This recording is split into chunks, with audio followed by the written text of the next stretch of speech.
How to delete all messages on Telegram in one click. Hi everyone, it's Sophia to assist you today without any delay. Let's jump right in. First, open Telegram, log into your account, then click on the chat you want to delete, chat off.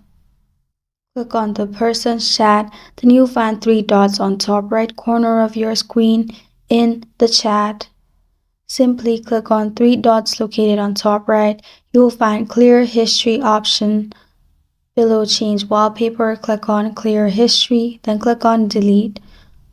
All the messages will be deleted in one click.